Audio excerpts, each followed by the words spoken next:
ಪ್ರತಿ ವರ್ಷ 2 ಜೀವಗಳು ಬರೋದು. ಈಗ ಒಂದು ಜೀವ ಬಂದಿದೆ, ತಾಯಿ ಜೀವ ಇಲ್ಲ, ಮಗನ ಜೀವ ಉಳಿದಿದೆ.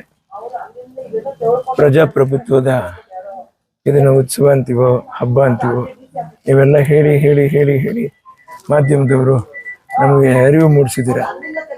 ಭವಿಷ್ಯದಲ್ಲೂ ಪ್ರತಿ ಚುನಾವಣೆಗೆ ಎಲ್ಲರೂ ನಾವು ಹುಮ್ಮಸ್ಸಿಂದ ಬಂದು ಓಟ್ ಹಾಕುವಂಥದ್ದು ನಮ್ಮ ಕರ್ತವ್ಯ. ಓಟ್ ಹಾಕ್ದಿರ ಹೋದಾಗ ಏನಾಗತ್ತೆ ಅನ್ನುವಂಥದ್ದು ಬೇರೆಯವ್ರಿಗೆ ನಮ್ಮ ಮನೆ ಒಳಗೆ ಜಾಗ ಮಾಡಿಕೊಟ್ಟಾಗತ್ತೆ. ಬೇರೆ ದೇಶಗಳು ಕೂಡ ನಾಳೆ ನಮ್ಮ ದೇಶ ತುಂಬ ಬಲಹೀನವಾಗೋಗಿದೆ ಅಂತ ಇಟ್ಬಿಟ್ಟು ಅವ್ರು ನಮ್ಮನ್ನ ಆಕ್ರಮಿಸ್ಕೊಳ್ಳುವಂಥ ಪರಿಸ್ಥಿತಿನೋ ಅಥವಾ ಅವ್ರದ್ದೇ ಆದ ಒಂದು ಇಲ್ಲಿ ಏನಾದರೂ ಒಂದು ಸಾಧನೆ ಮಾಡಬೇಕು ಅನ್ನುವಂಥ ಒಂದು ಉದ್ದೇಶಗಳಿಂದ ಜನ ಬಂದು ಕೂತ್ಕೊಳ್ಳೋ ಪರಿಸ್ಥಿತಿ ಆಗುತ್ತೆ. ಅವ್ರದ್ದೇ ಪ್ರತಿನಿಧಿಯಾಗಿ ಹೋಗ್ತಾರೆ. ಹಾಗಾದರೆ ನಮ್ಮ ಭಾರತ ದೇಶ ಅನ್ನತಕ್ಕಂಥ ಇದಕ್ಕೆ ಮರ್ಯಾದೆ ಇಲ್ದಿರ ಹೋಗ್ಬಿಡುತ್ತೆ. ಅದಕ್ಕೋಸ್ಕರ ನಾವು ಖಂಡಿತ ವೋಟ್ ಮಾಡಲೇಬೇಕು.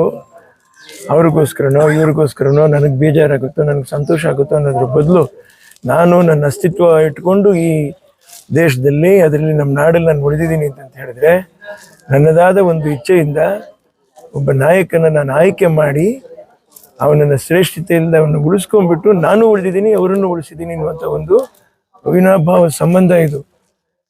ವೋಟ್ ಅನ್ನುವಂಥದ್ದು, ಎಲೆಕ್ಷನ್ ಅನ್ನುವಂಥದ್ದು, ಇದನ್ನು ನಾವು ತುಂಬ ಗೌರವದಿಂದ ಮಾಡಿಬಿಟ್ಟು ಆಮೇಲೆ ನಮ್ಮ ಕೆಲಸ. ಮೊದಲು ವೋಟ್ ಮಾಡಿ, ಆಮೇಲೆ ನಿಮ್ಮ ಕರ್ತವ್ಯ ಮಾಡಿ. ಯಾರು ಬೇಡ.